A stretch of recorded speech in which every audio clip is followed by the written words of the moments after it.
180k out, a reasonably strong break of 7, and already Sky was working on the front.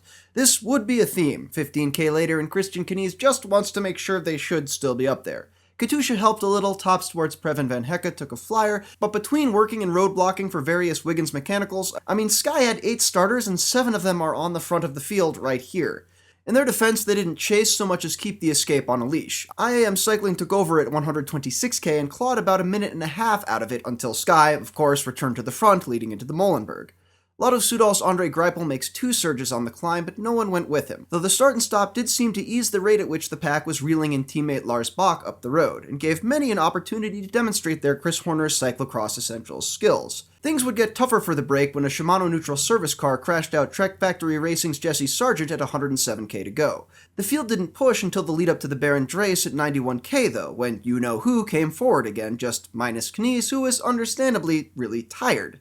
Again, Sky didn't turn screws, as this rear echelon logjam demonstrates, but the gap was dwindling, prompting Bach to attack the break up the Capari at 77k when another Shimano neutral service car plowed into the back of the FDJ team car, sending Sebastian Chavanel cartwheeling across the sidewalk.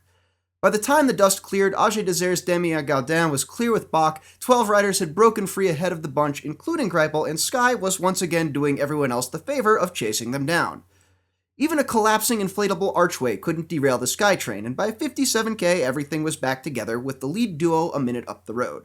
Suddenly Orica Greenedge and Giant Alpecin appeared, a host of others flooded forward, and Geraint Thomas started looking awfully lonely as legit outside threats began breaking free heading into the second pass of the Oude Kwaremont at 56k to go. A chase by committee brought them back, Gaudin attacked the Paterberg for a few final seconds of freedom, Sky managed to get a rider or two up to Thomas, and the gorilla got loose on another solo. I get the sense he would have liked some company, but the head start up the Koppenberg and also avoiding stuff like this were probably worth the effort. The pack caught Greipel right at the top of the climb, so obviously Sky put Luke Rowe on the front, though only for a bit this time, and general reluctance from the other squads resulted in things slowing down. Astanis Oletsi Luksenko attacked, followed by IAM Cycling's Sylvain Chavanel and, wait for it, Andre Greipel. Sky went to the front again, though Giant Alpecin made a huge effort to get John Degenkolb in position for the Tienberg at 37.5k. While the chase caught Greipel and Chavanel, fireworks didn't materialize on the climb, minus that flare smoke, until BMC's Greg Van Avermaet shouldered past Rowe at the very top. EQS's Zdenek Stibar jumped across, but the move couldn't quite cooperate. Lutsenko was caught, Greipel gave Rowe a bottle because hey, if he's gonna chase, Lutsenko pulled another group clear with Van Avermaet and Lampre Merida's Nelson Oliveira, Sky and Lotto brought it back, and the group hit the Krausberg at 29k more or less together. I mentioned on the Recon Ride podcast that this is really 2 climbs. Towards the top of the second, EQS's Nicky Terpstra attacks with 28k to go, and Katusha's Alexander Kristoff goes right with him.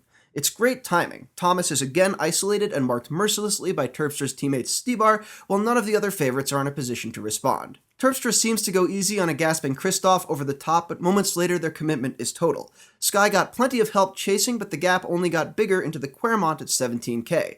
Back in the chase, Thomas realizes the danger but attacks the climb from the bottom with Stibar on his wheel. Not a great call as the steep bits come in the middle. The duo was recaptured at the top, still 15 seconds down on the 2 still cooperating leaders, and fell immediately into the chaos of surge and stop. BMC parked Oss in the front pretty quickly, but the twisting narrow road to the Paterberg isn't great for chasing. Kristoff leads into the climb, and while Terpstra looks like he gives it a punch, he barely seems to get alongside. About 20 seconds later, Van Avermaet rewards Oss's chase by punching clear, while Tinkoff Saxo's Peter Sagan finds some vintage form to join him just after the top. But the lead duo are still cooperating with all the bergs behind them. It's easy to criticize Terpstra in EQS, but while I've seen Kristoff win a lot, I've never seen him do it from 30k out, let alone over 2 of the fiercest climbs in cycling. If the leaders sit up, Terpstra goes from 2nd to 4th or worse, and honestly, he played a bad hand well, smoothly taking fewer pulls to keep Kristoff committed to the effort before becoming a permanent passenger 3k from the line. Van Avermaet puts a little pressure on the leaders by dropping Sagan in the final K, but when Terpstra attempts to launch at 200 meters, his only real hope is a cramp or mechanical, and neither lightning bolt strikes, letting Kristoff sprint to a comfortable win. I'm Cosmo Catalano, and that's how the race was won.